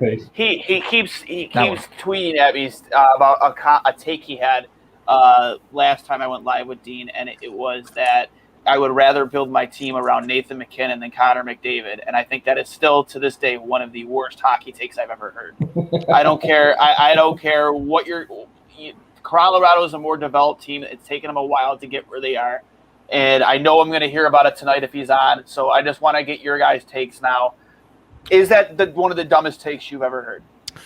I don't think it's the dumbest take I've ever heard, but it's I would take McDavid over McKinnon. I'm taking McDavid over anybody on the planet. Yeah. Okay. My question is, do we take cap hit into consideration on this too? No, he doesn't take cap hit into consideration. We got to work in a hypothetical world where they both make like the exact same amount of money. He just takes the player. He thinks the player is better, and I'm like, you're out of your mind. McKinnon is a world-class hockey player. McDavid is like, he reminds me so much of Bure in his prime. When Bure, he does things with the puck at full speed during games that professional hockey players in the NHL can't do during practice at half speed. And it's insane to watch. It's insane to watch. Like, I truly think, I never thought that we'd ever see a player that would chase Gretzky records. But, I'm not saying it's possible. The points record is the most unbreakable record in all of sports. But he'll maybe get a sniff at maybe some single season records. I don't know. I just over 100 points in 56 games is nuts. Yeah, like, I don't care what division you play in, dude. That's just ignorant. How dare it's just insanity. It was rude. What are they feeding that kid in Edmonton? Maybe he was insane. What are they even feeding him since not playoff games? Oh, he's got him 4. Come on, man. You know that you said now Vancouver's going to finish 33rd somehow. Fuck off, and still not get the first. We're going to finish 34th. Yeah. Figure it out. I don't know how it works. It just happens. This is the NHL. Anything is possible. It is. I just love watching Connor McDavid, man. And as much as it sucks to say that, because obviously that was the same year we got Eichel. Nothing against Eichel, but McDavid is just all worldly. He's all godly. He's a fucking Jedi, for God's sakes. It's insane to watch. So fucking Jedi. No, McDavid's the obvious answer if you don't take cap pace. If you don't take cap into consideration, it's McDavid. If you take cap into consideration, even if you McDavid for half the price of McDavid is no.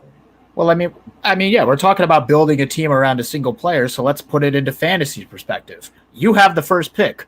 Who the hell do you pick? McDavid. Connor McDavid. Like, again, it goes back to the Stephen A. Smith thing. Like, the only thing you need to know about hockey is that the puck is black and that Connor McDavid is one of the best fucking players of this generation. That's all you need to know. Pick the guy. True. He's right there. Or you could pick Jack Quinn. Second, and it all comes full circle. Funny enough, McDavid was the second best skater in our fantasy league this year, only behind his partner Leon Draisaitl, number 1. Leon. Draisaitl was number 1 in ours. Draisaitl was number 1. Really? I can see that. Yeah, right behind him was McDavid, and the top goalie was Varlamov. Varlamov, yeah. Yeah, those guys had Well, good I I was years. love that Barry Trotz system, man. Gotta love Yes. that. He's the winningest coach in all of hockey. Give me Yeah, that he's the most Gabagool. Dewey Crocs, if you're listening, I want a Yeah. big heaping helping of chicken parmeri for the rest of their playoff Oh, run. dude, it's so boring to watch, though, man. It's It Devils is boring. 2.0. But Look, okay, anyone beating Boston is not boring. I don't care who you are. That's yes. true. That's true. Anyone beating Boston Fuck makes me Taylor happy. Fuck Yeah, Fuck nobody Taylor likes Hall. Boston. Fuck the Taylor rat Hall. face Brad Marchand to That the is moon. something we can Go all away. agree on here. Yeah. But That is the okay. One quick thing. So Barry Trotz, when he was a free agent and won the Cup in 2018 with Washington, and they weren't going to bring him back, Canucks decided to go with Willie Desjardins as their coach instead. It's all- I it's will all never good. forget that, man. I'll never forget that. Like we Betting were and a betting. Well, the only Like, the only worst Bank move from that commander was that- general. Yeah. well, I'm still blown away that Washington didn't pony up. You know, like that. What a bad Washington move that was was. so dumb not to. But they had their coach in the wings, right? Like Todd Reardon was the guy they were trying to groom, and they were giving Trotz his last hurrah, and then he wins the Cup. Yeah. And that should have been enough to be like, okay, maybe our They should plans have are stupid. yeah. We better Hurrah? keep him. But they decided to let him go. Yeah. Oh, Lou well, Lamb with the clutch. Yeah. you know, Clutch sometimes I style. think the Jack Quinn pick was taken because they just assumed Marco Rossi would be gone, and they had already made the jersey for Quinn. So it's like, They thought he was well, already gone. we already spent the money on the jersey. We can't Yeah, just. that's a good point. That Sounds is like a good very point. Buffalo reason. That is a good Sometimes cheap you got to Buffalo dance with the girl knockoffs. that took you, right? You know, like you can't. Sometimes. The knockoff jerseys Oh down the my street God. that were made by the Pagulas. Yeah. Already Oh. with Quinn on it. The funny part about that story is that the knockoffs Quinn they with made a K. the knockoffs they made on KWIN. 90s, those knockoffs. K, comma, if I Quinn. Now I have to bring up that picture. Those knockoffs they made off on 90s night, those were actually Oh, made so by bad. a Pagula owned company called Ad Pro Sports here. So they got those jerseys from their own company out of desperation, and they still turned out like garbage. Hold on, I got to bring up that picture real quick if I can. Just give Yeah, me we a guys. can keep the screen on Sean here. He's, Yeah, let's he's get a a handsome closer- Oh, guy. yes, we're on shot. I'm getting used to it. I'm over your legs. We don't care about that anymore. Yeah, I need to pull mine out, I guess. Yeah. Get that chest out. Oh Flex my it. god! Show us what's up. If I can find, if Got I the can imaginary find lat syndrome. Ooh, you going. got that Casey Middlestat draft body. Ooh, you strong, boy. Get him. looking like a there was 15-year-old Pedersen. there was a picture with Jitnik that was absolutely legendary at how bad these jerseys were, man. I gotta see if I can find it. Hashik. HASHEKK. Oh my god! Jesus. ICK at the end. Yeah. Like Oh Hashik. my god. Oh my Oh god. my god! It was super bad. It was super bad. I'll see if I can find it. Yeah, Briere. BREAIR. Briere. What's the problem? Hold on. They were cheese air, super, like Look, super I'm bad. just gonna keep shit posting in real life until you bring up this picture. So you better stop. You better bring up that picture, or I'm just not gonna Yeah. stop. Yeah, do shit, Nick. Next, yeah. There's some super bad ones, man. I don't even know how to spell that in real life. Oh, there it is. There it is. There it is. There it is. Hold on, I got it. I can't spell. I went to They were public school. so Neither can the bad. Pagulas. It's okay. They were so bad. PEGOOLUA. The ghoul. That's what they signed on their own contracts. Yeah. So technically, they're null and void because they're not really signed. Mm, So they can there just you go. You could say goodbye to. That's how you get rid of Jeff Skinner, right there. That's how you Void do the it. contract based off a typo. You see, you know, this is where the contract went wrong. Hold on, I'm gonna bring it up right now. Give me one moment. This is very professional of me, ladies and gentlemen. I apologize. see. This is why you need to have your graph. This is why we need another producer to get you your graphics. Yes, Cue we 'em do. up. We do have them queued up. You know, we're not to that point yet. Ty but just had to be at a baseball game with Yeah. no Wi-Fi. no Wi-Fi. We love you, it. Ty, if you're watching. Hold on. So how about this picture is how about the Mets? This picture is worth the wait, guys. Just give me 1 second here, and I'll post it. Oh, there it is. Hold on 1 second. These are the jerseys. Unbelievable. Look at that. Oh, The buffalo is not even straight, dude. No, Wow. no, that's look at that. Why is it angled up? I know. That's what they tried. The collars are so wrong. It's so bad. I actually have a So goat. bad. I have a crappy goat head blank in my closet here. Look at the A. Look at the A on Brad May's shoulder. How like dude, it's like It's it's going around his literally- back. It's so It's like a shoulder patch. oh my god. That is I the did worst not- jersey I've ever I seen in did my not life. notice until now that Brad May it's like literally on the shoulder. Yeah. Oh, it's a fucking joke. All right, so we've got a real one. It's one of the Korean-made starter versions. It's a blank, but as you can see, the collar is much different. If we can bring this up, God. Oh my we got the gray with the black and red stripe here. We still got the What the fuck is graphic. going no, okay. So just to be clear to anyone watching, the jerseys you just saw were bad and wrong. This is what it's supposed to look like. The goat head is centered. Well, you know what? The To be fair, that still kind of looks like shit. The collar. No, don't you dare speak about our jersey. You guys can't- have relief on your jersey, man. That's weird. Why does it have a B instead of the A for assistant captain? Eventually, it's gonna have Satan on the back. I can't wait. oh man. But oh my god! take All note. right, That's good stuff back there too. That is authentic. yeah, That's the there's- real deal. That's one of my favorite jerseys of all time. Man. I still love the cannot- gold head. I still cannot believe. I can't wait to take a train to Buffalo and wear that game at a home game and get kicked out of KeyBank Center. Oh my Because they'll be God. like, "How dare you?" It's like, Shop One Buffalo made it. I have the receipt. You can't kick me out. They told me I could do this. They gave me permission. The Remember when I Jets are said? making it interesting. Kim They said just it's cool. She made it. 4-3. Remember 4-3 when I- Montreal Oh, with sick 1:42 to go. Wow. Remember 10 minutes ago when I said, "Hey, we're gonna wrap this up," and then it just Yeah. never happened. So, Duane, we got to do a show in like 4 minutes. All right. With that being said, I guess Again, we'll everybody- actually leave. thanks for coming on with us. I want to do this again for sure, Sean, if you don't mind. This was a lot of fun. Oh, it was a blast. Absolutely, Steven, Pats. Again, we should do this again sometime soon. Absolutely. I had a blast. So that Thank being you. said, La Thanks, Cologne thank Draft you. Latte. yeah, go Sabres again. Won the first overall pick in the draft lottery today, even though you had to lose to win. Makes sense. And excited for what's to come.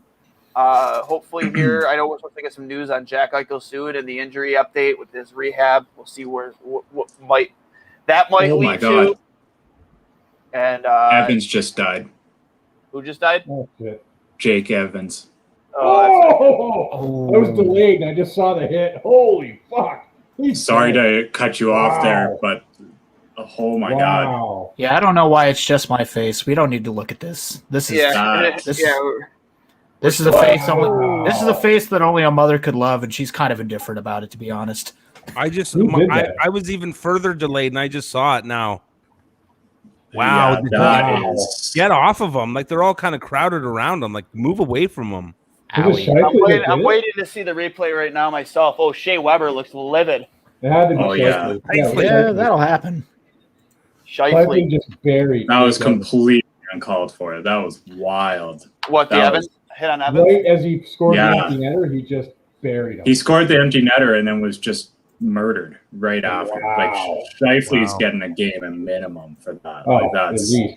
That's just That's stupidity, man, wild. because Scheifele is so important to them, and why would you do Wow. Was it oh, Scheifele Winnipeg that hit him? screwed Oh, without. Scheifele, I yeah, haven't totally seen wiped the him out. hit. I still haven't seen the hit. I know we would get in trouble for bringing up the actual video of it, but Yeah, damn. we would. So I won't. Anybody there, just if you're not watching, That was turn it on right terrifying. goddamn now. Yeah, that's stretcher worthy. They bring it Like up. that was Like that was the scariest hit since Tavares. Easy. Like that was. Oh yeah. You know what? He's no not, at least he's not hesitation. untouchable, Immediately he's- to the stretcher. he's That's Game fucked. misconduct handed out. So he's getting minimum 1 game suspension right there. God damn, dude. Okay, here's another replay here. I just saw it when it first happened. I haven't seen a replay since. Yeah, 5 minutes. I'm a little delayed. Just Wow. hang tight here. And we're all hoping he's okay. Holy shit! Yeah. How he lands is horrifying. Shea, Oh like, my god. he's got a target. Oh, Honest to God, Guys, he but doesn't have to- honestly, like, fuck. yeah, that is. That's like that's Hall of Meat level bad. Holy shit. Ow. I hope he's okay, man. That's. I'll tell you this right now, man. If this series gets out of hand and Winnipeg is losing badly, and Scheifele he will have to answer for that 100%. If not, he's gonna have to answer for that as soon as he comes Yeah, but back. who Like if won he the comes Habs back game? this series, 100%, he's gonna have to answer for that. Who's gonna fight him? That'll Weber. anybody. Weber? Literally, well, Weber looks like he wants a piece. So, Weber would yeah. pound the piss out of him. oh my god, or Perry if he's still there. Perry would do it.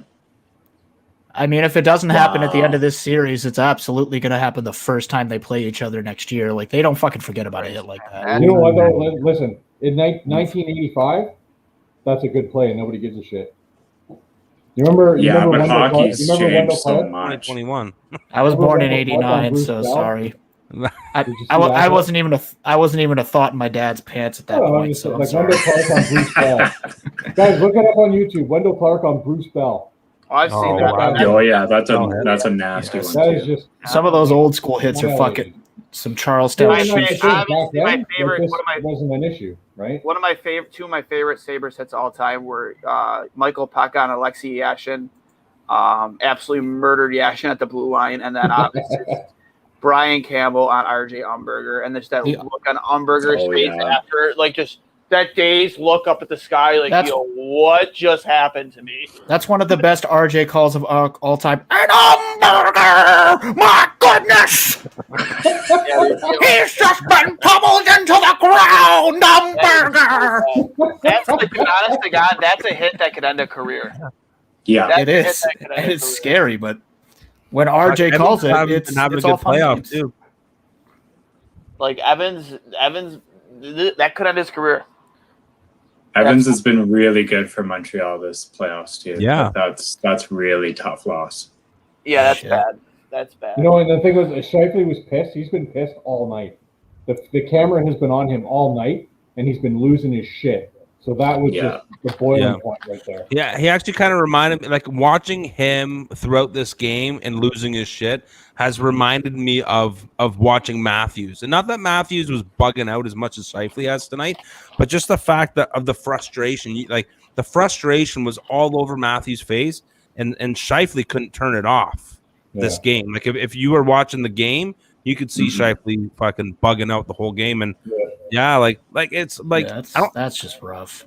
Did he hit his? I don't think he hit his He head hit him though. in the chest. He Oh, hit him yeah. in the- His neck like twerked it, Well, like but tweaked real bad because as he he hit the ice. extended out. Evans extended out to put the puck in. Yeah, he So he did. was He got him like vulnerable, right? chest first, but Yeah. that was a huge charge. I'll tell you right now. Huge This game's charge. being played in Winnipeg, right?